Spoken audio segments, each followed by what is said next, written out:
जय हिंद दोस्तों। आज हम करने वाले हैं क्वेश्चन 8 से एंड ऑफ चैप्टर एक्सरसाइजेस, जो हमारा पॉलिनोमियल का चैप्टर है, चैप्टर 2 गणित मंजरी क्लास 9 मैथ से। ठीक है, तो क्वेश्चन नंबर 8 कह रहा है, if the temperature of a liquid can be measured in kelvin units as x kelvin and in Fahrenheit units as y Fahrenheit, relation between the two system of the measurement of temperature is given by the linear equation y is equal to 9 by 5 x minus 273 plus 32। तो सबसे पहले जान लें कि kelvin और Fahrenheit क्या होता है। तो केल्विन और फॉरेनहाइट जैसे डिग्री सेल्सियस होता है ना टेम्परेचर नापने के लिए यूनिट, उसी तरीके से केल्विन भी एक यूनिट होता है जिसे टेम्परेचर को हम नापते हैं, और फॉरेनहाइट भी यूनिट होता है जिससे हम टेम्परेचर को नापते हैं। तो यहाँ पे जो हम केल्विन में नाप रहे हैं, ठीक है, जो भी टेम्परेचर किसी बॉडी का या लिक्विड का, जो अभी हम यहाँ पे हमारे पास कोई लिक्विड रहा होगा और उस लिक्विड का जो है टेम्परेचर हम नापें, तो वो केल्विन में जब नाप रहे हैं तो वो एक्स केल्विन हो रहा है, ठीक, एक्स केल्विन में आ रहा है। और जब फॉरेनहाइट में कर रहे हैं तो वाई फॉरेनहाइट में आ रहा है, तो वाई फॉरेनहाइट में बन रहा है। समझ में आई बात? तो इन दोनों के बीच में रिलेशन हमें गिवन है कि केल्विन और फॉरेनहाइट के बीच में एक रिलेशन गिवन है। उसके बाद उसी हिसाब से हमको आंसर करना है। तो क्या आंसर करना है? पहला आंसर हमें करना है, find the temperature of the liquid in Fahrenheit if the temperature of the liquid is 300, यानी एक्स की वैल्यू दी गई है तुम्हें, ठीक है, एक्स की वैल्यू दी गई है, वाई की वैल्यू निकालनी है फॉरेनहाइट में, ठीक, यहाँ पे फॉरेनहाइट में हमें निकालनी है। और दूसरे वाले में क्या करना है, if the temperature is 150 degree Fahrenheit, यानी वाई की वैल्यू दी गई है, और अब क्या है टेम्परेचर इन केल्विन, तो केल्विन निकालना है, यानी एक्स की वैल्यू निकालनी है हमें, ठीक। आई होप आप लोगों को क्वेश्चन समझ में आया होगा। आइए करते हैं क्वेश्चन सॉल्यूशन। तो देखेंगे तो हमें इतना समझ में आ गया कि जो रिलेशन हमें गिवन है वो रिलेशन क्या है। तो given relation between x and y क्या है हमारे पास relation, y is equal to 9 by 5 in bracket and in second bracket x minus 273 plus 32, ये रिलेशन दिया गया है। तो अकॉर्डिंग टू फर्स्ट इक्वेशन, तो अकॉर्डिंग टू फर्स्ट क्वेश्चन जो हमारा है क्या है, find the temperature if the liquid in Fahrenheit if the temperature of the liquid is 313 K, ठीक है। तो कह रहे हैं कि इफ द temperature of liquid is 313 K, means x is equal to दिया है आपको 313 केल्विन। अब हमें निकालना है वैल्यू ऑफ y या फॉरेनहाइट में। तो y इज इक्वल टू हमें गिवन है 9 by 5, x की यहाँ पे पुट करेंगे हम क्या 313, तो 313 पुट कर दिया, यहाँ पे आ गया 273 ये, और प्लस का 32। अब इसको आप सॉल्व करेंगे तो हमारे पास क्या बनेगा, देखो ये 9/5 ही है हमारा, इसको रहने दो। 313 में से 273 जाएगा तो कितना बचेगा, ये आ जाएगा 0, ठीक। और यहाँ से हमारा ये हो जाएगा 11 में से हमारा 7 जाएगा तो कितना बच जाएगा 40, सॉरी। अब जो है हमारा यहाँ पे 11 में से 7 जाएगा तो 4, तो 40 हुआ, ठीक, ये हुआ। और इसको मल्टीप्लाई करेंगे और प्लस का 32 करेंगे। उसके बाद हमारा क्या आंसर आएगा, इसको 5 कितना हो जाएगा 5 8 जा 40, और उसके बाद इसको जो मल्टीप्लाई करेंगे तो 72 आएगा, 72 प्लस 32, जो आंसर बनेगा हमारा क्या बनेगा, क्या बनेगा बताओ भाई, 224 हो जाएगा और 73 हो जाएगा 10, यानी कि जो हमारे पास आ गया y इज इक्वल टू 104, और ये क्या है फॉरेनहाइट में। तो इस तरीके से हमारा जो पहला पार्ट है क्वेश्चन का वो सॉल्व हो जाता है, ठीक है। क्वेश्चन का पहला पार्ट हमें सॉल्व हो जाता है कि y जो आ गया हमारे पास 104 डिग्री आ गई, टेम्परेचर 104 फॉरेनहाइट आ गई, ठीक, 104 फॉरेनहाइट। अब इसका सेकेंड पार्ट हम करेंगे। तो सेकेंड पार्ट करने के लिए सबसे पहले हमें चाहिए स्पेस, तो हम करेंगे बनाएंगे स्पेस, ठीक।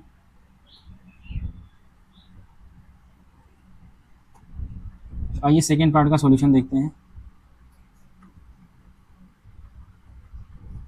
सेकेंड पार्ट का सॉल्यूशन हमारा हो जाएगा, क्या सॉल्यूशन हो जाएगा भाई? If the temperature is 158 Fahrenheit then find the temperature in kelvin. अभी इस बार क्या हमें y की वैल्यू दी गई है, क्या है? y की वैल्यू दी गई है। तो हमें क्या है कि गिवन क्या है, given temperature of liquid, temperature of liquid is equal to 158 Fahrenheit. यानी y की वैल्यू जो है हमें गिवन है y is equal to 158 Fahrenheit, ये बताएं। अब हमें x की वैल्यू निकालनी है, तो y इज इक्वल टू हमारे पास है 9/5 x माइनस 273 प्लस 32, ये हमें पता है। अब हमें क्या है, केल्विन में टेम्परेचर ले आना है, तो x की वैल्यू चाहिए हमें। अब y की वैल्यू यहाँ पे रख देता हूँ, तो y की वैल्यू हमारे पास है 158, यहाँ पे रख दिया, 9/5 यहाँ पे है, ठीक। और हमारा क्या हो जाएगा, x माइनस 273 और ये प्लस का 32 है। अब इस 32 को क्या करेंगे हम, इस 32 को दूसरी साइड में अगर इधर भेजेंगे, इस वाले साइड में इधर, तो क्या हो जाएगा, इधर प्लस में है तो इधर आ जाएगा तो माइनस में हो जाएगा। तो देखते हैं क्या हो जाएगा हमारा, देखो क्या हो जाएगा। यहाँ पर लिख सकता हूँ मैं ना इसे, 9/5 x minus 273 is equal to 158 minus 32। ऐसा लिख सकता हूँ कि नहीं लिख सकता? बिल्कुल लिख सकता हूँ, बिल्कुल लिख सकता हूँ, ठीक है। तो ये हो जाएगा हमारा क्या, 9/5 x minus 273 is equal to, यहाँ पे 8 है, अब 8 में से हमारा 2 जाएगा तो हमारा बनेगा 6, ठीक है। और उसके बाद यहाँ पे 5 है, 5 में से 3 जाएगा तो 2 बचेगा और ये जाएगा 126। तो कितना बना ये हमारे पास, 126। अब क्या करेंगे, अब जो 5 है हमारा यहाँ पे, इसकी मल्टीप्लीकेशन है 9/5, तो 5 इधर डिवाइड में है तो इधर आएगा तो मल्टीप्लाई में हो जाएगा, और 9 क्या है, इधर मल्टीप्लाई में है, दूसरी साइड जाएगा तो डिवाइड में हो जाता है। तो इस तरीके से x माइनस 273 ऐसे हमारा क्या आ जाएगा, 126, और 5 डिवाइड में था तो मल्टीप्लाई हो गया, ठीक। और 9 क्या था, मल्टीप्लाई में था तो डिवाइड में हो गया। इस तरीके से हमारा हो जाएगा। अब इसको क्या करेंगे, हम कट करेंगे। तो जब कट करेंगे हमारे पास इसको, तो कितना आ जाएगा बताओ, देखो 9 1 जा 9, ठीक, और 9 3 होता है 12, तो 3 कैरी जाएगा, 36 बन जाएगा यहाँ पे ये। और जब 36 बन जाएगा तो 9 4 जा 36, और ये हो जाएगा 14 इंटू 5। तो 14 इंटू 5 करेंगे तो क्या हो जाएगा हमारे पास, देखो ये हो जाएगा 70, क्यों, क्योंकि 5 4 जा 20, 5 1 जा 5 और 5 2 7। तो x minus 273 is equal to 70 आ गया। अब देखो यहाँ पे हमारा क्या हो जाएगा, x minus 273 is equal to 70 है। अब ये वाला हमारा दूसरी साइड जाएगा तो क्या हो जाएगा, प्लस में हो जाएगा। तो x इज इक्वल टू हो जाएगा हमारा 70 प्लस 273, ठीक। इस तरीके से अगर हम इसको कैलकुलेट करेंगे तो इसको प्लस करेंगे तो ये 3 हो जाएगा, और 7 7 होता है 14, और यहाँ पे कैरी आएगा तो 3, यानी कि 343 इतना केल्विन हमारा जो है टेम्परेचर आ जाएगा। तो therefore the temperature is 343 kelvin. इस तरीके से हमारा क्वेश्चन नंबर 8 कंप्लीट होता है। आइए क्वेश्चन नंबर 9 की तरफ चलते हैं। तो क्वेश्चन नंबर 9 क्या कह रहा है, the work done by a body on the application of a constant force. तो यहाँ पे ये कीवर्ड है कांस्टेंट फोर्स। फोर्स जो लग रहा है वो कांस्टेंट है, फिक्स्ड है, is the product of the constant force and distance. अब यहाँ पे आपको फॉर्मूला भी दे दिया उन्होंने। क्या बोल दिया कि जो वर्क डन होगा वो क्या होगा, प्रोडक्ट होगा। किसका प्रोडक्ट होगा, कांस्टेंट जो फोर्स लग रहा है और डिस्टेंस जो फोर्स लग रहा है, उसके बाद जो डिस्टेंस ट्रेवल कर रहा है जो बॉडी, वो दोनों का प्रोडक्ट होगा। तो travelled by a body in the direction of the force. इसका मीनिंग ये है कि जैसे कि हमारे पास ये कोई बॉडी है, ठीक, ये कोई बॉडी है हमारे पास, और ये इस बॉडी पे क्या है, एक कांस्टेंट फोर्स लग रहा है, एफ ले लेता हूँ कि एक कांस्टेंट फोर्स एफ लग रहा है। तो ये जो बॉडी है क्या कर रही है, मूव कर रही है, और मूव करके ये बॉडी हमारी आ जा रही है यहाँ पे, ठीक। तो उसने कितनी डिस्टेंस ट्रेवल कर ली, ये जो हमारा है डिस्टेंस, ये डिस्टेंस ट्रेवल कर रही है। तो ये बॉडी बोल रहा है क्वेश्चन कि ये बॉडी जो डिस्टेंस ट्रेवल कर रही है और कांस्टेंट फोर्स जो लग रहा है, तो इस पे जो वर्क किया गया है, काम बोले कितना काम किया गया, कितना वर्क किया गया। तो वर्क जो हो रहा है वो हो रहा है कांस्टेंट फोर्स, और जो डिस्टेंस ट्रेवल की गई है फोर्स की डायरेक्शन में, जो फोर्स लग रहा है इसी डायरेक्शन में डिस्टेंस ट्रेवल की गई है। तो ये है कि work done is equal to F into d. तो बोला कि work done is equal to F into d. इस तरीके से हमारा बनने वाला है ये, ठीक है। आई होप आप लोगों को इतनी बात समझ में आई होगी। तो क्या बोला है, क्या करना है हम लोगों को, यहाँ पे कह रहा है कि express this in the form of a linear equation in 2 variables, ठीक। वर्क क्या होगा यहाँ पे, डब्ल्यू, वर्क को किससे डिनोट करना है, डब्ल्यू को, और डिस्टेंस को किससे, डी से, स्मॉल डी से। एंड ड्रॉ इट्स ग्राफ, और इसका ग्राफ भी ड्रॉ करना है by taking a constant force as 3 unit.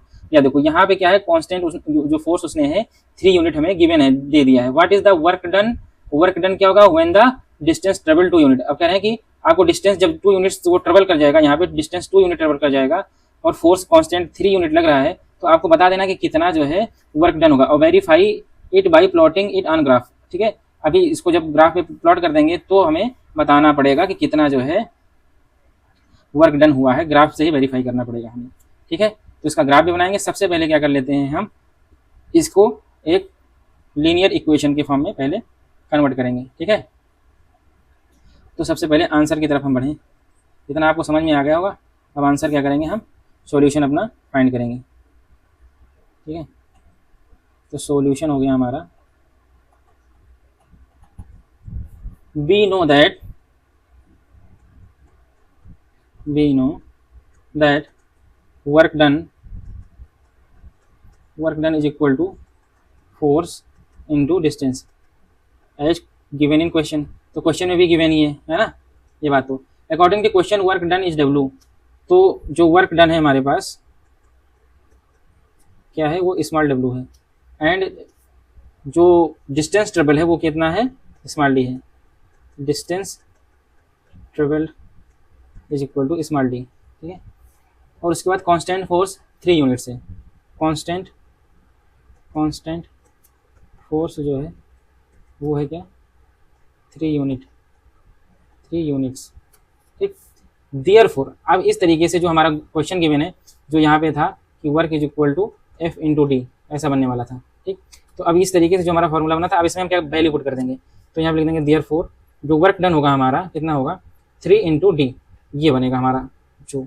अब ये किस फॉर्म में है, अगर इसको कंपेयर करें y is equal to a x plus b से कंपेयर करें हम, तो हमारा क्या मिलेगा, यहाँ पे b इज इक्वल टू 0 है यहाँ पे। ठीक, क्योंकि यहाँ पे कोई b इंटरसेप्ट है नहीं, y इंटरसेप्ट है नहीं, और y is equal to a x form में है ये हमारा, y is equal to a x form में। और y is equal to a x form में जो भी हमारा इक्वेशन होता है वो ओरिजिन से पास होता है। कहाँ से, ओरिजिन से पास होता है, क्योंकि वो y एक्सिस को तो कहीं पे कट ही नहीं कर रहा है। जब y एक्सिस को कहीं कट नहीं करेगा तो वो ओरिजिन से होकर पास होगा ना, ओरिजिन से होकर ही पास होता है जब, और y एक्सिस को कहीं पे कट नहीं करेगा। क्यों, क्योंकि जब x की वैल्यू 0 रखेंगे तो y की वैल्यू भी 0 आ जाएगी। यहाँ पे x की वैल्यू 0 रखो, यहाँ पे भी y की वैल्यू 0 आ जाएगी। x की वैल्यू 1 रखो तो y की वैल्यू क्या आ जाएगी, a आ जाएगी। ठीक, इस तरीके से तो कम से कम 0,0 मिल गया तो ओरिजिन से पास हो रहा है, इतना तो पता चल जाएगा हमको, है ना। तो W is equal to 3D is in the form of y is equal to ax। ठीक, ये y is equal to ax form में है। अब यहाँ से क्या है, हम कोऑर्डिनेट पता कर लेंगे। जब कोऑर्डिनेट पता कर लेंगे तो हमको क्या मिल जाएगा, उसको ड्रा करने के लिए तो पॉइंट मिल जाएंगे, और पॉइंट से हम क्या कर देंगे, इसको ड्रा कर देंगे, अपना ग्राफ बना लेंगे। तो सबसे पहले क्या है इसका पार्ट, और क्या कह रहा है कि हमारे पास बोल रहा है कि इफ W जो हमारे पास है काम कितना होगा, जब डिस्टेंस क्या होगी 2 यूनिट ट्रेवल करेगा। तो डिस्टेंस की जहाँ पे हम क्या 2 रख देंगे D की जहाँ पे। ठीक, तो W इज इक्वल हो जाएगा ये 6 यूनिट। 6 यूनिट काम कर रहा है ये, 6 यूनिट्स काम करेगा जब डिस्टेंस 2 यूनिट्स होगा। ठीक है, अब इसको जो है हम प्लॉट करेंगे। ठीक है, तो कह रहे हैं कि D की वैल्यू जब आपने रखी तो D हमारा क्या है, x था, यहाँ पे D क्या है, x था, यानी कि D की वैल्यू जो है हमने क्या रखी थी यहाँ पे 2 यूनिट। तो हमारा जो वर्क है W वो आया था 6, यानी कि पहला कोऑर्डिनेट हमको मिल गया 2,6, और दूसरा कोऑर्डिनेट हमें पता है कि ओरिजिन होता है, इसका ओरिजिन से पास होगा। तो जब x इज इक्वल टू 0 है तब y इज इक्वल टू 0 हो जाएगा, यानी कि यहाँ लिखेंगे कि when d is equal to 0 then क्या हमारे पास हो जाएगा भाई, therefore W is equal to also 0। कोई डिस्टेंस ही ट्रेवल नहीं करेगा तो वर्क कैसे होगा, कोई डिस्टेंस ही ट्रेवल नहीं करेगा तो वर्क कैसे होगा, यानी कि क्या है 0,0 से पास होगा। अब इस दोनों कोऑर्डिनेट को क्या करेंगे, हम अपने ग्राफ पेपर पे ड्रॉ कर लेंगे। कौन कौन से कोऑर्डिनेट है हमारे पास, 2,6 और 0,0। ठीक, देखो अब 0,0 तो भाई हमारा बन जाएगा यहाँ पे ये पॉइंट हमारा। अब 2,6 यानी कि x एक्सिस पे तो 2 चलेगा और y एक्सिस पे 6 चलेगा, तो ये हो जाएगा कहीं ना कहीं ये हमारा ये पॉइंट। अब इसको क्या करेंगे, हम अपना स्केल उठाएंगे और स्केल की हेल्प से इन दोनों पॉइंट को मैच करते हुए अपने ग्राफ को ड्रॉ करेंगे। बात समझ में आई, तो इस तरीके से हमारा ग्राफ हो जाएगा। ठीक है, अब ये ग्राफ किसका है, ये है y is equal to a x का ग्राफ है, y is equal to a x type का ग्राफ है। ठीक, या फिर आप इसको ऐसे भी लिख सकते हो y is equal to 3x y is equal to 3x। 3x क्यों? क्योंकि कांस्टेंट फोर्स 3 लग रहा है, ठीक, और डिस्टेंस ये है। तो इस तरीके से हमारा ये ग्राफ कंप्लीट होता है। अब वेरीफाई क्या करना है? वेरीफाई करना है कि जो जब हमारा जो वर्क डन है, ठीक है, जो वर्क डन हमारा हो रहा है, ठीक, वो क्या है, एक्स एक्सिस पे डिस्टेंस अगर ट्रेवल कर रहा है और वाई एक्सिस पे वर्क डन मिल रहा है, तो देखें कैसे 2,6, यही तो है 2,6, ये इसी पॉइंट पे तो कर रहा है। तो इस तरीके से ये हमारा ग्राफ भी वेरीफाई कर रहा है, ठीक है। तो the point 2,6 lie on a straight line, so it is verified by graph. So the work done by when distance travel is 2 unit, तो वर्क डन हमारा 6 यूनिट हो जाएगा। तो verification from graph, the point corresponding to d is equal to 2 is 2,6, so the work done is 6 unit. ये हमारा verification हो गया। या फिर अगर वेरिफिकेशन लिखना है तो आप ऐसे लिख सकते हैं कि वेरिफिकेशन फ्रॉम ग्राफ। देखो देखो कि यहाँ पे the point corresponding to d is equal to 2 is 2,6, so the work done is 6 unit, ठीक। क्योंकि y एक्सिस जो है हमारे पास यहाँ पे देखेंगे तो y एक्सिस क्या है, y क्या डिनोट कर रहा था, ये वर्क को डिनोट कर रहा था ना, w को, और ये क्या है, डिस्टेंस ट्रेवल को दिख कर रहा था, डिस्टेंस ट्रेवल, जो भी डिस्टेंस ट्रेवल था उसको डिनोट कर रहा है। तो क्या है, जब डिस्टेंस उसने 2 यूनिट ट्रेवल करी है यहाँ पे, तो उसका वर्क डन कितना है, देखो ये ग्राफ हमारा कहाँ पे मिल रहा है, ग्राफ देखो तो यहाँ पे, कहाँ पे 2,6 पे, तो y एक्सिस जो है क्या है यहाँ पे 6 है, तो वर्क डन क्या है, 2 यूनिट डिस्टेंस पे वर्क डन क्या है 6 है, बस इसीलिए तो हमारा वेरिफिकेशन हो गया, ठीक। अब आते हैं क्वेश्चन नंबर 10 पे। तो 10 हमारा क्वेश्चन क्या बोलता है, the graph of a linear polynomial p x passes through the points 1,5 and 3,11। तो इस बार हमको क्या दे दिया गया है कि कोई ग्राफ है और उसके पॉइंट दे दिए गए हैं कि ये ग्राफ जो है पी एक्स का कोई ग्राफ है, लीनियर ग्राफ है, लीनियर पोलिनोमियल है पी एक्स, उसका वो इन पॉइंट से होकर गुजरता है। तो सबसे पहले क्या पता करना है, find the polynomial p x. तो पहले तो हमें पोलिनोमियल पता कर लेना है, तो आइए सबसे पहले हम पोलिनोमियल ही पता कर लेते हैं, ठीक है। तो लेट सॉल्यूशन में हमारा हो जाएगा, let linear polynomial p x is equal to a x plus b, क्योंकि यही तो हमारा जनरल फॉर्म होता है, ठीक, ये तो जनरल फॉर्म होता है ना हमारा लीनियर इक्वेशन का, y is equal to a x plus b. और क्या है, पी एक्स सिर्फ क्या है, एक फंक्शन है जो दिखा रहा है कि y इज इक्वल टू, अगर मैं पी एक्स लिख दूँ तो बस पी एक्स दिखा रहा है कि जो कुछ हमारा ये पोलिनोमियल बना है वो x के टर्म में, उसमें वेरिएबल क्या है, वो वेरिएबल x, बस यही इतना बता रहा है और कुछ नहीं, पी एक्स का मतलब। तो पी एक्स हमारा क्या हो जाएगा, ए एक्स प्लस बी, ठीक। अब यहाँ से देखो कि पी एक्स अगर 2 पॉइंट से जा रहा है, 1.5 और 3,11 से जा रहा है, तो उसको सेटिस्फाई भी करेगा ना। तो यहाँ पे लिखेंगे because P x is passing through 1,5, तो 1,5 से पास हो रहा है, तो क्या होगा, ये सेटिस्फाई करेगा। तो यानी इसकी वैल्यू अगर हम रखेंगे पी एक्स की, ये तो हमारे पास ये इक्वेशन इसको सेटिस्फाई करेगा। जैसे कि इसको देखेंगे तो p x is equal to, x की जहाँ पे क्या रखेंगे हम लोग, यहाँ पे बताओ, एक्स की यहाँ पे 1 रखेंगे तो ये 1 हो जाएगा, और बी, और ये पूरा पी एक्स की जहाँ पे हम क्या रखेंगे 5, यहाँ पे 5 आएगा, ठीक, ये आ जाएगा क्या 5, तो इसकी जहाँ पे हम रखेंगे 5, क्यों, क्योंकि ये y है ना, y ये तो पी एक्स है, और तो y की जहाँ पे हम क्या रखेंगे 5, तो हमारा जो इक्वेशन बनेगा क्या कि ये a हो जाएगा यहाँ से, और ये प्लस का b इज इक्वल टू 5, ये इक्वेशन फर्स्ट हमारा बन गया। इसी तरीके से क्या कर रहा है हमारा जो है, जो पी एक्स है वो 3,11 से भी पास कर रहा है, तो पी एक्स यहीं पे लिख देंगे, यहीं पे निकाल लेते हैं कि P x is passing through point